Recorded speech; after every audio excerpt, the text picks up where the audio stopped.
तो मित्रों, जैसा कि आप जानते हैं कि अब हमें अपने हाल पर छोड़ दिया गया है। हमारे प्रधानमंत्री ने स्पष्ट कह दिया कि भाई अब हमको जहान को देखना है, जान अपनी अपनी बचाएं और जहान को आगे बढ़ाएं। तो मैंने आपसे कहा कि हमको इस भय से निकलना होगा कि मुझे कोरोना ना हो जाए। कोरोना कोविड-19 का वायरस लग जाने का जो डर है वो वास्तविक डर नहीं है, डर है वास्तविक मर जाने का। पर मैं आपसे कहूँ कि कोविड-19 से शायद आप न बच पाएँ, क्योंकि वैज्ञानिक कहते हैं कि 70% लोगों को तो इस दुनिया में ही होगा ही। उन 70% में शायद मैं भी हूँ, आप भी हैं। तो हम इस रोग से बचने का पूरा प्रयास करें, पूरी सुरक्षा करें, मगर हम डरे नहीं।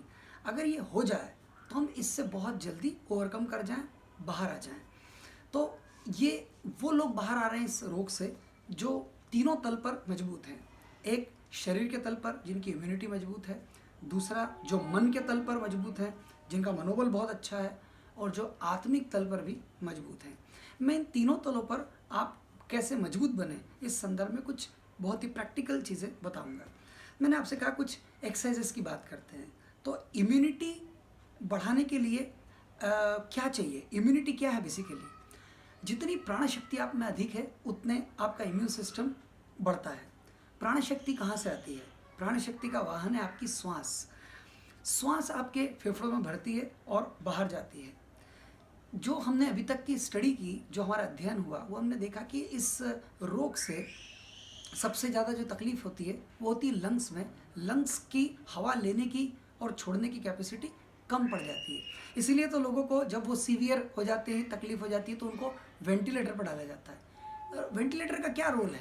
वेंटिलेटर कुछ नहीं करता, आपको एक्स्ट्रा हवा देता है। यानी कुल मिला करके फेफड़ों में अगर हवा ठीक से भरती है, फेफड़ों में अगर हवा के लिए जगह रहे तो आप जिंदा हैं। अगर वो हवा की जगह कम होती जाए, फेफड़े सिकुड़ते जाएँ, तो शरीर छूट सकता है, मृत्यु हो सकती है।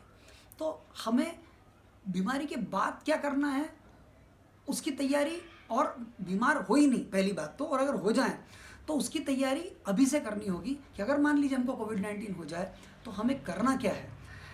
आज से पर इसको शुरू करेंगे, क्योंकि हो जाने के बाद तो इतना बड़ा धक्का लगता है, इतना बड़ा भीतर झटका लगता है कि फिर कुछ सूझ समझ नहीं पड़ती, चीज़ें ठीक से हो नहीं पाती। और अगर उस समय कोई एक्सरसाइज करने को कहते भी हैं डॉक्टर, तो वो आपसे ठीक से वो एक्सरसाइज हो नहीं पाती, क्योंकि उसकी प्रैक्टिस नहीं है।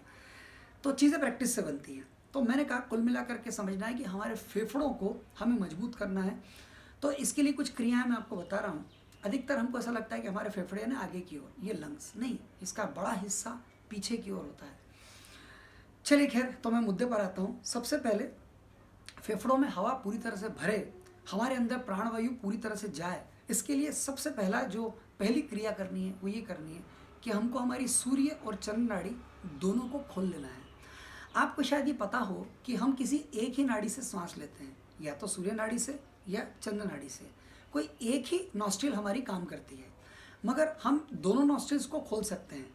जैसे प्राणायाम है अनुलोम विलोम, पर अनुलोम विलोम से भी ज़्यादा कारगर एक छोटी सी क्रिया मैं आपको बता रहा हूँ, जिसका हम इलस्ट्रेशन अभी देंगे, हमारे साधक आपको करके बताएंगे।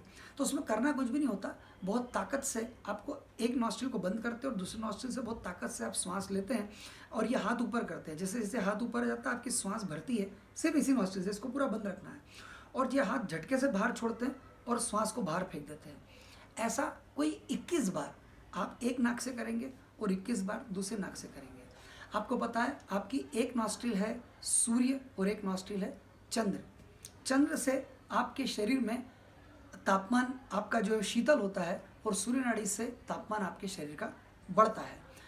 अगर शरीर का तापमान इम्बैलेंस हो जाए, बहुत ज़्यादा घट जाए, तो भी रोग के आने की संभावना बढ़ती है, बहुत बढ़ जाए तो भी रोग के आने की संभावना बढ़ती है। हमारे शरीर के तापमान को बैलेंस रखने के लिए पहली क्रिया जो हम आज बता रहे हैं उसको आप आज से करना शुरू करें। तो पहली क्रिया ये है कि आपको अपनी सूर्य और चंद्र नाड़ी दोनों को खोल लेना है। वो दोनों परस्पर चलने लगे, साथ साथ चलें, तो आपके शरीर का जो तापमान है, जिसको हम कहते हैं एयर कंडीशनिंग, वो हो जाती है, आपका तापमान बैलेंस हो जाता है। तो पहली क्रिया।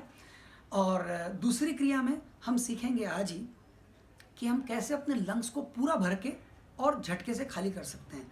इस क्रिया में हम क्या करते हैं कि पंपिंग करते हैं, पंप की तरह इन लंग्स में हम हवा को भरते हैं। तो जब हम पंप करते हैं तो हम इसको इस तरह से पीछे पीछे घुमाते हैं। मैंने आपसे कहा हमारे एक साधक अभी आपको करके दिखाएंगे, उसका पूरा डेमोन्स्ट्रेशन देंगे वो करना कैसे है। इसके कोई 21 आपको सर्किल करना है तो करना कुछ नहीं है, आप ऐसे करके आप श्वास को भरते जाते, मुंह बंद कर लेते हैं और नाक से श्वास को भरते हैं, पूरा भरते हैं, और फिर आखिरी में जब बिल्कुल पूरी भर जाती है, भरने को कुछ भी नहीं है, तो आप हा करके श्वास को बाहर छोड़ देते हैं। तो इससे आपके लंग्स जो हैं ये साफ होते हैं, ये क्लीन होते हैं, क्लियर होते हैं। अगर आपके लंग्स साफ सुथरे रहेंगे, आपके दोनों नॉस्ट्रिल यानी सूर्य और चंद्र नाड़ी दोनों से बराबर से ऑक्सीजन भीतर जाएगी, जिससे कि प्राण जिसको वाहन बना के प्राण भीतर जाते हैं, तो प्राणवायु आपके भीतर भरेगी, लंग्स में बराबर जाएगी, तो आप मजबूत रहेंगे, आपका इम्यून सिस्टम मजबूत रहेगा। मैंने आज 2 क्रियाएं आपको बताई हैं, इन दोनों क्रियाओं को शुरू करें। अगले वीडियो में मैं बची हुई 3 क्रियाएं आपको और बताऊंगा जो आपके लंग्स को मजबूत करने के लिए है। बहुत ही महत्वपूर्ण और कीमती क्रियाएं हैं, और ये सब क्रियाओं को मैं अपने जीवन में करता रहा हूँ बहुत लंबे समय से, और इसके परिणाम मुझे पता है। भीतर प्राणवायु का ऑप्टिमम पर होती है, प्राण भरा रहता है भीतर, और प्राण भरा रहे भीतर तो फिर किसी चीज़ से डरने की ज़रूरत नहीं, क्योंकि प्राण ही तो है जो निकल जाना है। वो निकल कब जाता है? जब उसकी हालत बहुत ख़राब होती है। जब प्राण पूरी अपने ऑप्टिमम लेवल में आपके भीतर भरा हो तो आपके शरीर को छोड़ता नहीं, पर जब प्राण स्थिति बहुत कमज़ोर हो जाती है तो कहते हैं कि इसके प्राण पखेरु उड़ गए। तो वो प्राण शक्ति को बढ़ाने के लिए मैंने 2 छोटी छोटी क्रियाएं आपको बताई, इलस्ट्रेशंस आपने देखे। आगे की वीडियो में मैं 3 क्रियाएं आपको इससे भी ज़्यादा महत्वपूर्ण और बताऊंगा। ये 5 क्रियाओं को आपको करते रहना है। यूँ तो मैं प्रार्थना करता हूँ भगवान से कि आपको, मुझे, किसी को भी कोविड-19 वायरस न लगे, मगर अगर लग जाए तो आपकी मुस्कुराहट चेहरे से न जाए। आप कहें कि 10-15 दिन की बात है और कम की बात है, मैं इससे बाहर हो जाऊंगा, मतलब कि ये वायरस मुझसे हार जाएगा और खुद ही मुझे छोड़कर चला जाएगा। तो इसकी तैयारी आज से करनी है, अभी से करनी है। शुरू करें दोस्तों। मैं प्रार्थना करता हूँ ईश्वर से कि आप कुशल रहें, स्वस्थ रहें, आपका परिवार, आपके मित्र, हमारा समाज, ये भारत देश और ये पूरी धरा वसुधैव कुटुंबकम